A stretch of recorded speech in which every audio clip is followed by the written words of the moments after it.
Okay, ladies and gentlemen, welcome back to another interview in the paid ad space. Today we have Miles Mcnair with us. He's the founder of PPC Mastery and recently the new PPC Hub. And yeah, this guy is an absolute wizard when it comes to Google Ads. I can't tell you how much I've learned from him, and my team has learned from him as well. So yeah, really excited to have you on today, Miles, and kind of dive into the state of the paid ad space, Google Ads, where everything is, where everything's going, and talk a little bit about that. So yeah, welcome. And is there anything else that people should know about you before we dive in? No, man. Thanks for the intro and the kind words. It's much appreciated coming from you. I saw your interview with Jackson. I think his name's Blackledge, Jackson Blackledge. Yep. Recently, that was a good one. So I'm super excited to hop on, and I don't know where this conversation is going to go, but we'll see. And as you said, I'm co-founder of PPC Mastery alongside my business partner Bob, and we help experienced Google Ads specialists with advanced training programs and stuff like that. But hey, man, we can dive into all that in this conversation. I'm excited. Yeah. Absolutely, very excited. Okay, cool. So yeah, I really wanted to kick things off with your kind of conception of the current state of Google Ads and the state of the market at the moment, because we've been through so much change, right? We had PMAX in 2021, I believe, like late 2021. And, now there's been, a massive kind of, to me, seems like a shift back to standard shopping because of obviously attribution being a massive issue. So yeah, I'd love to hear kind of your kind of, opinion on where the space is at the moment. Yeah. It's been it's been a cool 2-3 years in PPC because whether you like Performance Max or not, I think it's really changed the entire landscape. I guess for better or worse, it depends on how you use it. But I think as Google started to roll out Performance Max, you could really see a shift in how people are collaborating, because all of a sudden we have this like sort of shared enemy, quote unquote, which is Google and its automation and Performance Max. And I think since then everybody's like really coming together because there's only so much that we have that we can use to optimize and use Performance Max to get the results that we want from it. And that's been really cool for the last 2 years. But you can see that the trajectory where Google is going, it's more and more automation, more and more AI. We're going to see generative AI being rolled out soon inside of Google Ads. So I think that is going to cause the barrier to entry to become much lower. And I think that's going to be good for Google because it's going to be super easy for you as a business owner, because I know you guys only work with e-com brands, right? Absolutely, yeah. Yeah, I do the same. So I think it's going to be super easy for business owners, brand owners to launch their own Google Ads and just launch a PMAX campaign with a bunch of assets. But then I think they're going to find out that it's actually really hard to optimize it towards the results that they want, because we've seen a lot of weird cases in PMAX where it started to spend a lot on the shopping network of PMAX. But then all of a sudden you can see huge spikes on video, huge spikes on search. And if you don't really know what you're doing, then it's going to be really hard to, first of all, identify what the issue is, because we have so many so little and limited insights. But then I also think that that's where we as specialists definitely come in. But just to zoom out and see where the overall state of Google Ads is right now, I think it's kind of weird because we have so many tracking issues now and privacy regulations, and it seems like the legal side of things, like regulations, are also catching up, and we've had issues with iOS 14 tracking issues in the last, I don't know when that it was like 3 or 2 years ago. I don't know, time flies by so fast. But now with the third-party cookies that are going away later this year, which Google actually started to test I think they started to test with 1% of Chrome users last week. A lot is going to change, and with the regulations in Europe, or not all of Europe, but the EEA region, that's causing a lot of fuzz and issues for people and a lot of uncertainty. But I think one thing is for sure is that we're going to see much more of the automation, much more AI inside of Google Ads.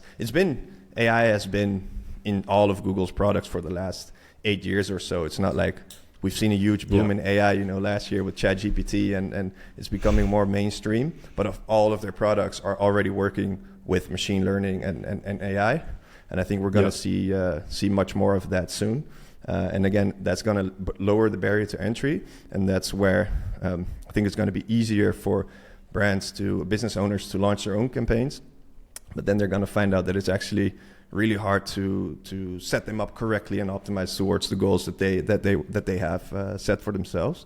I guess there's never a dull moment in PPC now for the last year and a half, and I'm here for it. I'm super excited, but I also see that people are definitely struggling with it and just trying to figure out what's the ideal route for me to scale my campaign. So I guess that's in a nutshell my observation of the space as it is right now. Yeah, absolutely. Yeah, it's interesting you say that, and you touch on AI and kind of automation, because I mean that was really the idea with PMax, right? A campaign where you can kind of press play and it's going to optimize itself, target the specific audiences that it thinks is best, and kind of just like handle itself. So you as a business owner can kind of sit back, relax, and watch the cash pour in. Unfortunately, obviously, it didn't. It's not there yet, but that is the idea. And so because I know Lambda, Google's language model, is active in PMax, and as that gets better and they keep updating PMax, I think eventually, as you say, like it's going to become really easy for brand owners to kind of set things up, press play, and that barrier to entry is going to go down. But we know Google Ads, right? Things always go wrong. There's always fires. There's always questions. I definitely think there's always going to be room for specialists, agencies, freelancers. So I think it's definitely a good space to be in. It's just the role of what we're doing is changing, right? It used to be, in 2019, 2018, whatever, we were there to make bid adjustments, push buttons, really do the media buying stuff. But now it's going to be overseeing the kind of back end data that's going into the campaigns, product feed, conversion tracking, and kind of just steering the ship in the right direction is kind of what I think. Yeah, absolutely. Yeah, I agree. And I was just talking to Bob actually, because we're doing our Google Ads Masterclass cohort right now. We're just about to kick it off in 2 hours. And the last workshop is all about the future of PPC. So we're just painting this picture of where we came from since the start when Google Ads was launched, all the way up until now, where you see all the things that we just discussed with AI and automation and PMax and all those things. You kind of see that there is a huge shift from what you're doing as a specialist. It used to be a lot inside of Google Ads, and as you said, like managing bids and optimizing ad copy and all those things. And not to say that they might not be important, but you see a huge shift in what you're doing. Is a lot of the value that you're providing now as a Google Ads specialist and as an agency is actually outside of the Google Ads interface. It is still crucially important how you set up your campaigns, but it is all so simplified now as opposed to how it was before. So I think there's a lot of added value for you on the conversion rate optimization side, landing pages, rewriting ad copy, helping your clients redefine their offers, even like if you take it all the way back. The things that Hormozy has been preaching with this $100 million offer frameworks. I think that's where the biggest value is, because if you can help your client redefine their offers and see that's going to, first of all, that's going to be the number one distinguishing factor that you have against competitors. And then it becomes way easier to scale your campaigns as well on all of the channels, not only PMax, shopping, search, but also, if you're doing YouTube ads, because I know you guys are doing a lot with shorts, and it all, better than anyone, you cannot scale a broken offer. So that's, the number one thing that I think I haven't really thought about with my clients a couple of years ago, but now all of a sudden it's becoming part of our work. Yeah, I think as specialists, we want to fix the problems in the ads manager, right? We want to say, okay, this campaign isn't working because it's using the wrong bidder strategy, or, it's going after the wrong audience, whatever it is. But actually, the campaign's performance is the real kind of needle moving changes is going to be, as you say, kind of at the source, right? With the fundamentals. So yeah, improving things like offer, improving things like, landing page, right? Improving the copy on the page, improving the product itself, of course, is a huge thing. So yeah, I almost think the role of the specialist, the PPC specialist, will become kind of not only to sit in the ads manager, but also to kind of be some sort of a consultant really to their clients in, helping them kind of, fix those fundamentals so that the campaigns can scale. So yeah, absolutely. I think as well, one thing that we've really learned as an agency in the last few months is how important third-party attribution tools are becoming. So like we now live in triple whale for all of our clients, and we live in tools like that. Whereas we used to trust Google, now we don't, and now we live in tools like that. And our job for our clients is to help them understand their numbers, right? Understand their LTV to CAC, right? Understanding that equation and how aggressive they can actually be, because a lot of brand owners want to sit at, a 4x ROAS or a 5x ROAS, but actually their LTV means that they can drop that ROAS and scale more aggressively. So yeah, we've definitely noticed that. But yeah, could I tease a little bit of the kind of future of Google Ads out of you? What, just high level, what are some of the things that you're planning on talking about in this masterclass without giving it all away? And where do you think the space is headed? Yeah, absolutely. I think we're going to see much more automation, and I think everybody is going to lose more of their trust in Google. So I definitely don't want to only paint Google as sort of the bad guy. Google Ads is a business, and the way they make money is through ads. So I totally understand. However, you've seen a big decline in the quality of Google reps the last 1 or 2 years, especially since COVID. They're kind of like memes now. Yeah, exactly. The butt of the joke now. But 5 years ago, 6 years ago, when I started, I worked at an agency before. We had Google reps that were dedicated reps for our agency, and they were really good. Like they would help clients with their offers. They would help clients with expanding, market expansion, all those things. And now it's just you ask them something, and you ask them, for instance, to add a negative keyword list to PMax campaign, and then you get a response like, no, it's not possible. But you see a lot of other people are doing it. So it is possible, and you know it. Then you kind of gauge the quality of the reps then. And it's actually interesting because a couple of days ago, I think it was two days ago, Google announced, or at least some news outlets announced, that Google is doing mass layoffs again. And it's actually, they're shifting, and it's especially in their ad sales team.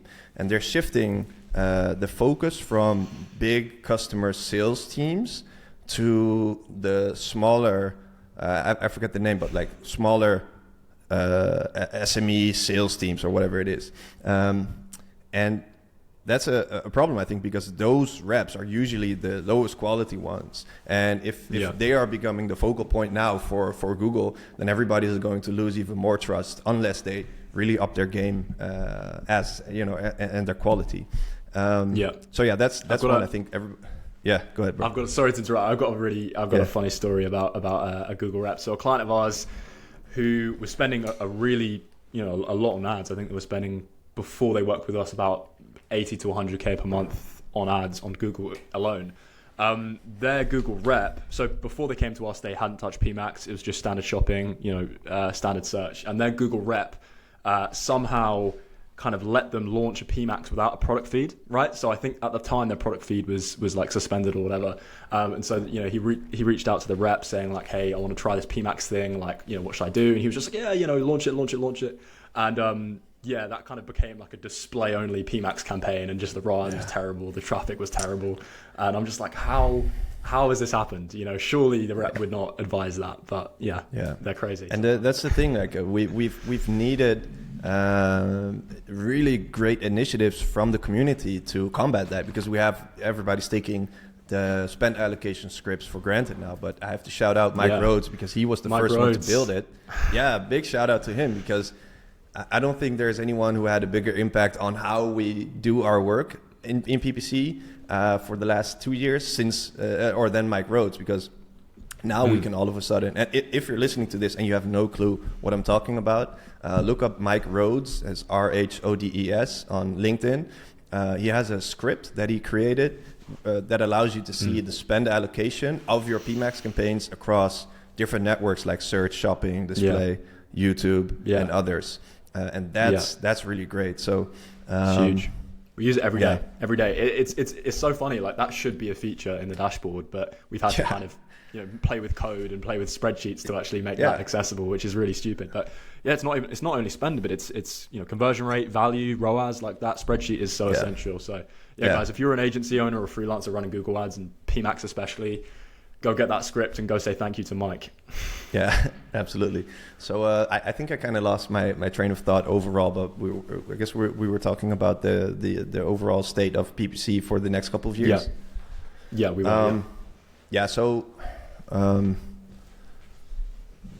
I guess the next thing is then, focusing on your work as Google Ads Specialist is going to shift more to doing work outside of the interface. But what does that actually mean? And we've, we often talk about sort of 3 routes that you can take. And there's obviously more, but these are 3 of the more, the bigger ones. The first one is really specializing in creative strategy. And I know that especially since you guys have your hybrid model with Shorts and the rest of Google Ads, it's actually really important that you have strong creatives with great hooks, great call to actions, good storyline, fast pacing of the clips, all those things. And I think there's a huge opportunity there for Google Ads Specialists because there's only a handful of agencies that specialize in this field of creative, mastering the creative for direct response. And it's been going on for years with people that are running Facebook ads and TikTok, etc. But on Google, I feel like specialists are still lagging behind because it was never really creative to begin with. It used to be such a diehard analytics game where you're going really, really deep in Excel sheets and with scripts and bit multiply or bit layers, stacked on top of each other. And now it's much different. And if you figure out how to help your clients, because everybody's using those assets now, everybody's using video assets if you're running PMax, but also if you're running YouTube campaigns. But a lot of the creatives are just trash. So there's a huge opportunity there, I think, if you understand how to leverage direct response marketing principles in your video ads. So that's one. Yeah. So and I'm sorry, I'll let you continue the others. No, but I just wanted to quickly say that. There's a huge amount of synergy between between Facebook and creative and TikTok and creative, and so you get a lot of agencies and freelancers including that in their offer. But it was never kind of seen as necessary with Google because it was always just ad copy, and you could kind of get away with like mediocre assets in PMax because it's mostly spending on shopping. But now, as you say, with YouTube, especially YouTube Shorts ads becoming way more prevalent, and also just generally kind of the other campaigns shifting more of a visual focus, like you can even include images in search campaigns, for example. Now creative is actually becoming really important for Google. Because right now we really do rely on our clients having good meta creative, good TikTok creative. Absolutely. I think that's a huge path specialists could take. And it's all about, I guess, Google Ads now is all about taking ownership and helping your client as much as you can, instead of saying, this is not part of my responsibility, because the more that you can help your client there, in all aspects of digital marketing, I think the better, because then you take control of their entire ecosystem, from the creatives to your Google Ads campaigns, to the offer, to the landing page, even email marketing at some point. And I'm definitely not saying that you should do all of that by yourself, but that's kind of the holy grail. If you can take all that in-house or at least in your team. But so let me ask you a question then, because I know you guys are doing a lot with Shorts. Are you helping your clients with the creative strategy, or are you mostly relying on what they give you? So a big part of our offer with YouTube is consulting on the creative strategy. So we advise them what hooks should they use, what kind of UGC should they use based on what we've seen work for other clients. How long should the videos be? What should the CTA be? We can tell them all of this. We've got like a big doc for that, which they can have a read through. But no, we don't personally create the videos. I think that's potentially something we could look to expand into maybe in 2024. We'll see, but depends how big Shorts get. But yeah, that's where we're at right now. Yeah. So the second one, so the first one is then creative strategy, big opportunity. Second one could be really going deep on the data aspect of Google Ads, because a lot of the things that you now do inside of the interface is making sure that you have the right data inputs, so the right conversion tracking setups. But not only that, like making sure that you measure more than your competitors. For example, with the server-side tagging, enhanced conversions, consent mode, offline conversion tracking, all those things. But then also being able to visualize that data. So I have an example from one of my previous clients that I worked with, really big client. And they had all kinds of different departments, I guess from content to performance to retention, acquisition, all big departments. But there was one key missing factor, which was a shared sort of dashboard that everybody could look at to determine whether they were on track to reach their goals and KPIs.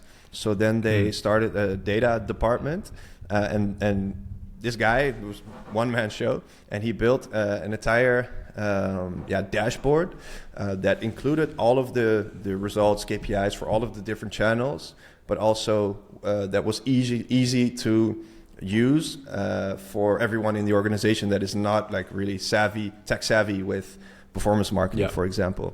And just being able to visualize that data, I think, is a huge upside, huge benefit that you can offer to your clients, or that you can even offer as a standalone product, so that was really beneficial to them. And I see so many clients that I've either worked with in the past or do audits for, and they basically have no idea what their data is, and then you ask them for specific data points, and then it's so hard for them to dig it up. So that's really important. And as you also mentioned, like third-party attribution plays a big role in that, because then you can already see like the overall data for all of the different channels. I've used Northbeam mostly in the past, and it's just because the clients that I worked with were using Northbeam since they started a couple years ago. But Bob is also using Triple Whale, and I've looked a bit inside of one of his dashboards, and it also works really well, because you can we use it a lot. see the performance on an overall level. And with Northbeam, for example, two of my clients, they created custom attribution models, so they didn't give any value to branded search, for example, email marketing. Not to say that they are not important, but usually they are the last step before someone converts. And then with that custom attribution model, you can give more value to like the first initial touches, like Meta, TikTok, YouTube, stuff like that. So I think that's also huge. Yeah, absolutely. Yeah. I mean, just to touch on the Triple Whale point, it's Triple Whale, Northbeam, they're all the same. They're all going to give you amazing data. But for us, we have had many clients that are they're really focused on new customer acquisition. They really don't care, about anything else, and that's fine. Some clients just want to use Google as a top of funnel engine, and you can do that. So we were able to look at a Triple Whale and kind of optimize and sort of move towards campaigns that were acquiring customers, new customers, brand new customers at a pretty reasonable CPA. And actually, for those clients, we always use standard shopping. We almost never use PMax, because PMax is it loves brand. So that's interesting. Okay, cool. Let's move on to go on. Go for it. Yeah, no, and one thing about that with PMax, it's that's something that I've disliked from the start, is that you just simply can't exclude any audiences. So that means that there's always going to be some sort of remarketing. And if you're more focused on new customer acquisition or prospecting, then it's just hard to use, because then at some point you don't want to over rely on returning customers in those cases. So I totally understand. And there was actually a third one. It was conversion rate optimization. So the first two opportunities: creative strategy, data / visualization of the data, and then conversion rate optimization. And I've been saying this for a while, because I've followed Russell Brunson for a long time, and he's actually one of the people that I look up to a lot in business. And he popularized the concept of funnels, sales funnels. And what's always stuck with me is the idea of helping your clients increase their AOVs, increase their revenue without increasing ad spend. And I think if you can do that, then you have a huge upside, because, I mean, it's an easy pitch, you know. It's also, it instantly increases your value as a Google Ads specialist or as an agency, because you can just say to your clients, like, hey, what if we do a couple of tests free of charge? If the test is successful, let's discuss next steps. And if you manage, to increase conversion rates by even 5%, that's massive. That can be the difference between profitable and unprofitable campaigns. Just imagine what happens if you have 10, 20, 30, 50% increases. And I think that's super doable. But I just haven't taken the time yet to really go deep on it. But that's one of my projects for this year, to really, I wouldn't say master, because mastery takes time, but I want to understand like the basic fundamentals and the ideas of conversion rate optimization without going super deep into all of the nitty-gritty A/B testing, but just having a grip on those quick wins that you can do by just taking control of your client's landing page, for example. So I think that's probably, in my eyes, the biggest opportunity to grow as a specialist if you're freelancing, or especially as an agency, because the pitch is just too easy. It's perfect synergy as well, right? Your ads get better because the page converts, and because the ads get better, you can spend more, you're more valuable to your client, and it's just kind of like this nice cycle. We've got a partner that we work with that specializes in CRO, and it's so scientific. I mean, that, you know, they're doing all the heat mapping, of course, and then they're doing like the most precise like A/B tests, you know, again and again and again, and it's a real science. But I totally agree with you. I think it's a huge opportunity. And one thing that I would also say as well on the point of AI is that actually, because AI is very good at doing very specialist single things, what is a really good kind of counter to that is being able to kind of merge two skills and bring two skills or multiple skills together and kind of do that. So for example, you know, PPC and CRO, or PPC and creative. I think that's something that would defend against AI very well, because, you know, AI is not, well, you know, who knows where it will be in 5-10 years, but as of right now, it's really not very good at doing kind of multiple things at once. It's just very good at doing one specific thing. So that I found. So I totally agree with you, man. Cool. Right. So I want to move on to kind of talk a little bit about what you're seeing amongst agencies and freelancers at the moment, because obviously you run, I mean, one of the biggest, if not the biggest, PPC community, right? Obviously on Discord, and then you've got PPC Hub as well. I'd love to ask you, what are you seeing agencies and freelancers really struggle with? You know, that could be, you know, within Google Ads itself, or more on the business side of things, you know, with signing clients and stuff like that. So in the PPC, as you said, we have two communities. We have a free Discord community that I started it in June or July 2022. Just to, you know, initially it was the idea to just grab a few people around me and just jam on Google Ads. But now it's grown to, we have almost 9,000 members in there, which is great. And then we have the PPC Hub, and the PPC Hub is our membership community platform, where we have both all of our trainings and on-demand courses, masterclass, cohorts, and live workshops, all those things, plus a community of experienced Google Ads specialists only. And I think around 60% is freelancer. And if you just look at freelancers or small agency owners, or agencies or owners of smaller agencies, let's say under around 5 people, 5 employees or so, I guess their biggest challenge is just client acquisition in general.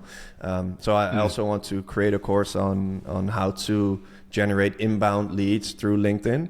That's been my only source of now we're expanding. So but it's a different game on Twitter or X, I guess. I'm still trying to figure it out, man. I'm gonna ask you some stuff later. Go for it. You have a really good following already, so it's fun to play around with. But I think LinkedIn is super powerful. Very different platforms. Yeah, absolutely. You know, like LinkedIn, for me, LinkedIn is very professional. It's very kind of matter of fact, which is great. It's very good. But Twitter is very like laid back, casual, kind of playful.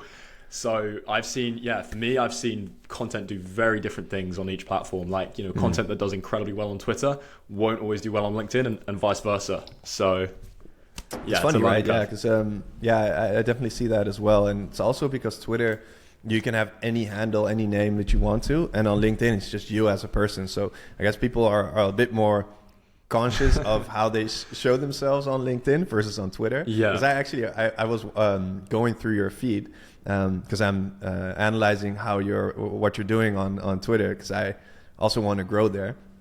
And big shout out to you, how you're posting, man. It's looking really well, and I see how you're growing your account and getting clients through that. So shout out to that. And I saw that you had one of those giveaway posts, and someone said in the comments something like, "Yo, you're just farming engagement, and you're never going to send it." And I think people on LinkedIn are much less likely to say something like that. And I know that you're sending. Maybe they had a bad experience with someone who told them that they were doing they're giving away something and they didn't send it.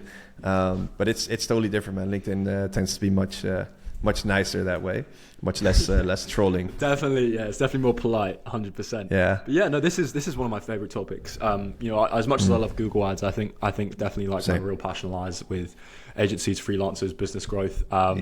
So I mean, let's talk a little bit about this. So you have a massive following on LinkedIn, which is really, really cool. Could you talk a little bit about how you've been able to acquire clients through LinkedIn and some of your inbound strategies? Yeah, man. So I started posting on LinkedIn frequently in June 2022, every day since then. However, before that, the 2-3 years, maybe even 3 or 4 years before that, I was posting on and off. And in June 2022, I had around 3.5K followers. So it's exploded since then, which is really cool. But before that, I was posting a bit on and off, every once in a while. Maybe if a client was going to leave, then I would post a little bit more just to put myself out there more and get more eyeballs on my profile. And then as soon as I was full, I would not really post a lot anymore. Yeah. But I would often, before that, I also enjoyed posting because I just wanted to share my knowledge and help other people. And my first freelance client that I got was, I was still working full-time at an agency, but I was already thinking about my exit strategy. I wanted to leave, and the goal was to pursue my freelancing career. So my first freelance client that I got was through a job board that I applied, and I asked them, it was a position that was open for like 8 months or so, and I just offered them and 20 others, but almost nobody responded except this one. And I offered him, hey, this is my experience. I see that you're having issues filling the position. How about I just help you as a freelancer, really low rate back then, and see where it goes until you hire someone, definitely. And that worked out. He gave me a chance. Ended up working with him for a year and a half, which was awesome. But so that gave me the confidence to pursue my freelancing career. And then, which is kind of insane, the day that I quit, so I got my first client March 2020, right around COVID. And then I quit my job at the agency on July of that year, so 3 months later or so, 3-4 months later. And on the day that I resigned, handed in my resignation.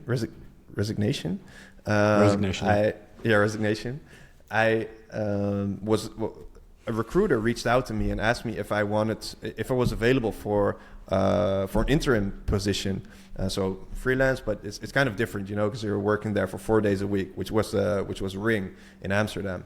I was like, okay, let's do it, because I just handed in my resignation, and okay, cool. So that opened my eyes to the power of LinkedIn and inbound, because back then I think I had like 1,000 or 1,500 followers, nothing too crazy.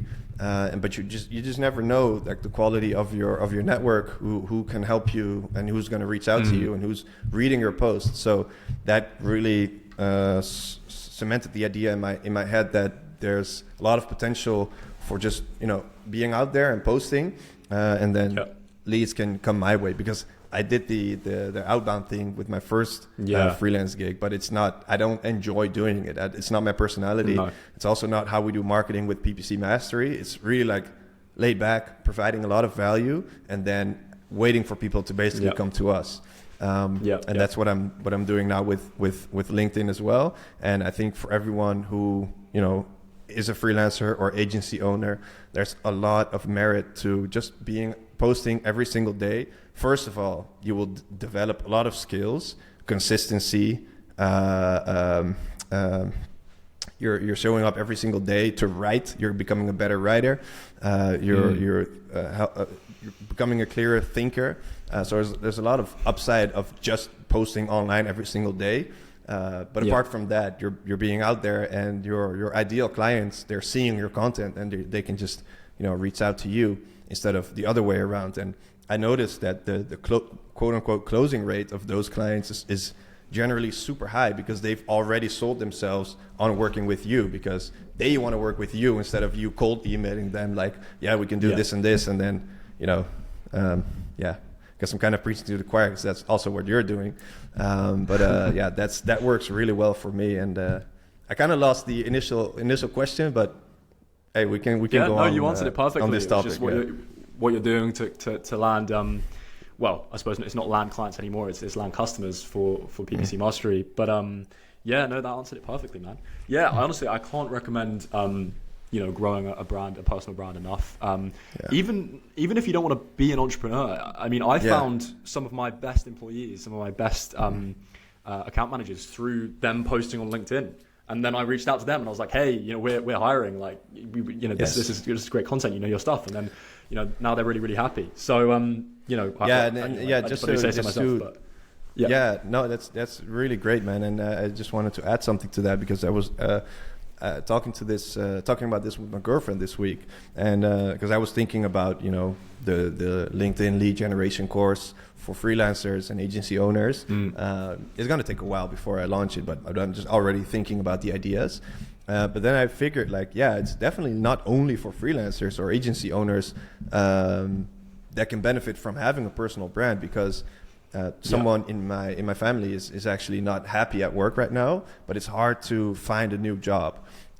So if you're posting every single day for whatever field it is that you're doing, whether it is online marketing or if you're working at a grocery store or whatever it is, if you're posting with passion about the thing that you do, then that's going to attract people. And I know a lot of people that don't want to work as a freelancer.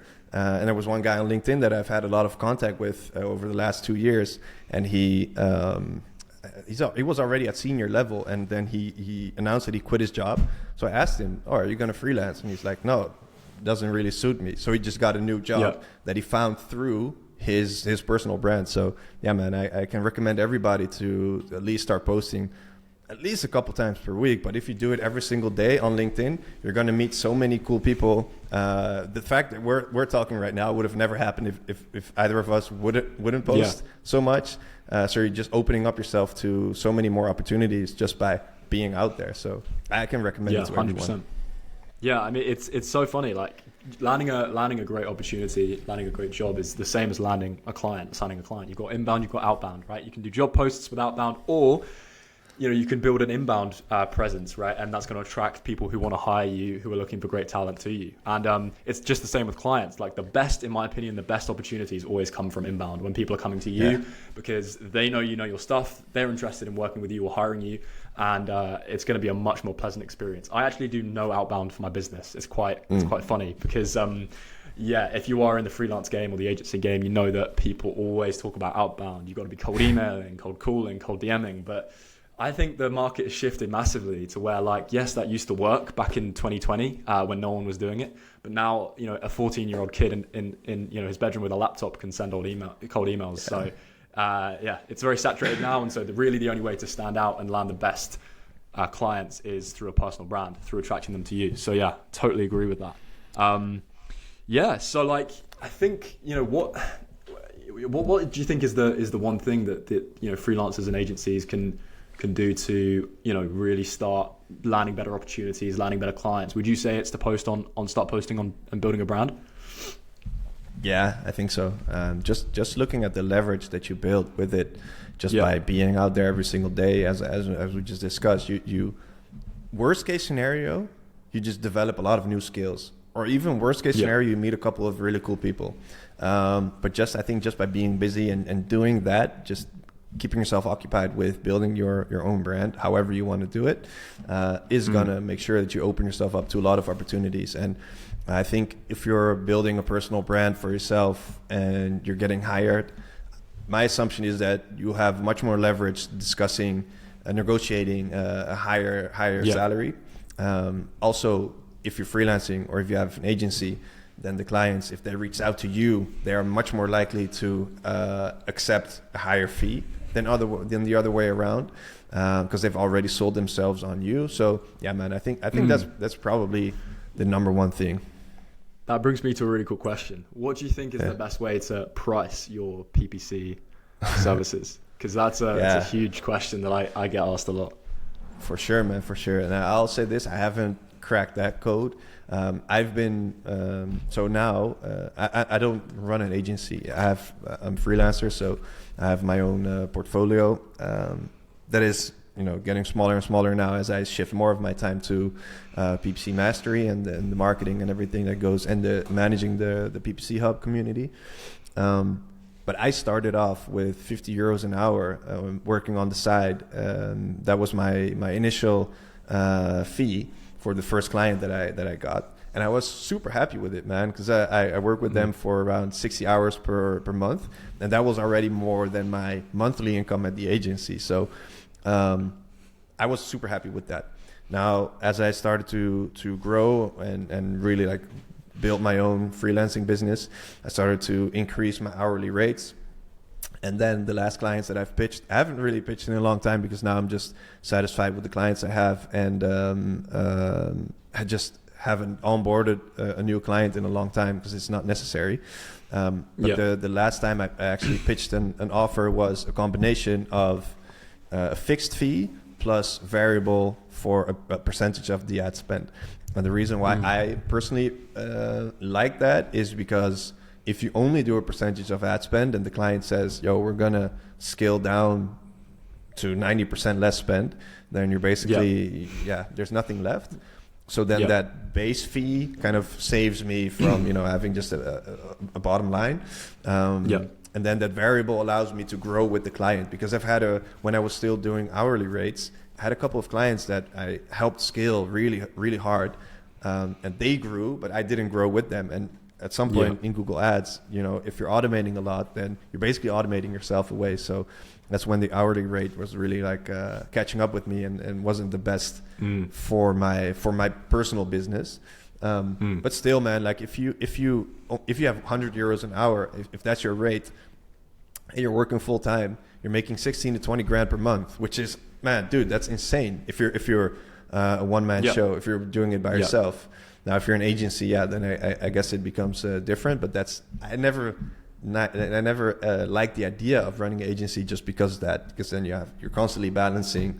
Because I saw it firsthand when I worked at an agency. You're constantly balancing enough work, enough people, income, etc. But I really respect you for being in that game. So let me counter the question to you then. And if you don't want to talk too much about the specifics of what you're doing, but what are you guys doing, man?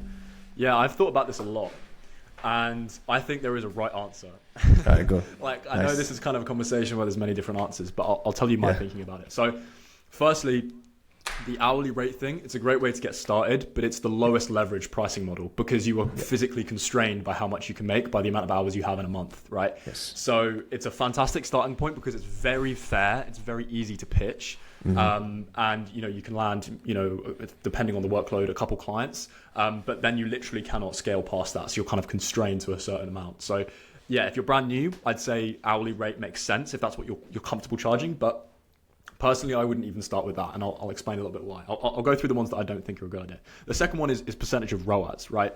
Now, percentage of ROAS is really difficult because of attribution. So if you say, hey, look, we're going to work together and I'm going to just take 5% of the return on ad spend that I make you. So if I spend 100K, 300K in rev, I'm going to take 5% of that 200K. Then it becomes, okay, 5% according to who? According to Google, according to Triple Whale. What attribution model we're using? We're using last click, first click, data driven. And then the answer keeps changing. And as well, on top of that, you can then kind of start to actually almost bill the client too much, right? Sometimes, you can end up billing the client, like 10, 20, 30K in a month.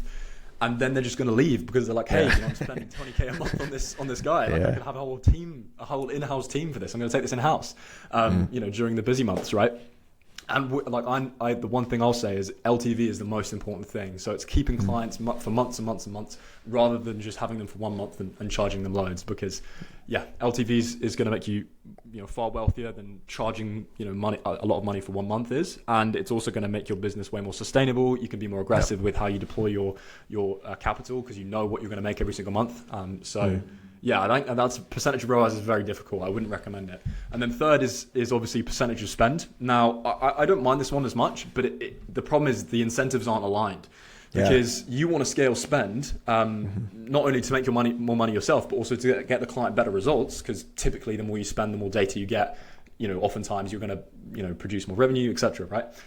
But the client doesn't really want to do that necessarily because they're going to keep paying you more, and their margins aren't going to look so good.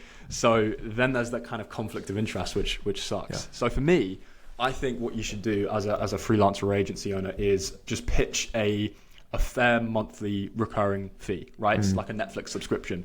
On the 1st of each month or the 20th of each month, we're going to bill you X amount, 1K, 2K, 3K. And you should price that and you should really evaluate what your pricing should be. And it should change per client, which, not a lot of people say, hey, just have the same pricing. I don't think so. I think maybe to start with, if you want to just, pitch like 1K a month for your clients, that could be good. But eventually I think you should get to the point where, okay, you've got a brand coming to you who wants to spend, $100,000 a month on Google.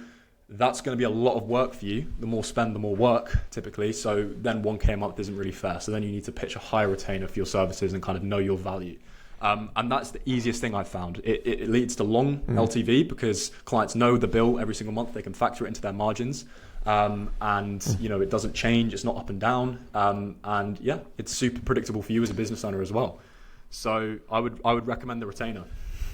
So I guess that's really solid. So one thing that I like is having incentives aligned with your client, and meaning if the client grows, I would like to grow a bit as well. If you have your fixed retainers, is there any way for you to grow with your client, or is it just fixed as long as you're a client? It's a great point, and I mean, there's pros and cons to each of these models, right? I think the con of what I'm suggesting is that it's harder to scale with your client.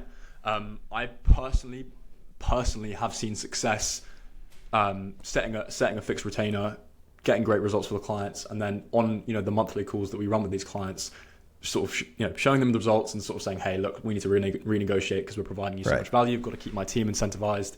It's not as easy as obviously just a scaling fee like a percentage of spend or percentage of ROAS, but in my opinion, clients prefer it because they understand it's fair. So it's fair. So that's what I've seen work. Yeah, and I think you made a great point on that they can factor it into their billing and their analysis, because then if it's variable, then it becomes harder for clients. Like one month they're paying 1K, another one 5. In December they're paying 15 because you're scaling hard. So I totally understand that. And just thinking about LTV, I think that sets you apart from other people because you're patient enough to stretch it out over a longer time. You're not as greedy that you just want to maximize this, squeeze as much as you can from the start. So that's a great point. 100%, man. Well, listen, I think we're coming to the end of the interview. I don't want to make you late for your masterclass. Listen, man, it's been an absolute pleasure having you on. I've really enjoyed this discussion. I think we should kind of tell people where they can kind of get some more of you. So, could you talk to us a little bit about where you are on your socials, and then maybe as well a bit about what you're doing, with PPC Hub and where they can kind of look into that? Yeah, man, absolutely. So everything I do, you can find on ppcmastery.com. It's right here on the hat. Can't miss it. No. And you can find me on LinkedIn, Miles Mcnair. You can find me on X, on Twitter, Miles Mcnair 9. I had the handle at Miles Mcnair back in the day, and the account I'm locked out of the account, so I kind of blocked it for myself. Damn. Yeah. So if you're watching this on X, feel free to follow me. If you don't want to, also completely fine. And yeah, man, we're on ppcmastery.com. You can see all the programs we have, our community for experienced Google Ads specialists. Yeah, man, I guess that's it. Cool. Right. Well, man, it's been a pleasure, and yeah, we'll catch up with you soon. Appreciate it, man. I appreciate your time, man. Thanks a lot. Bye.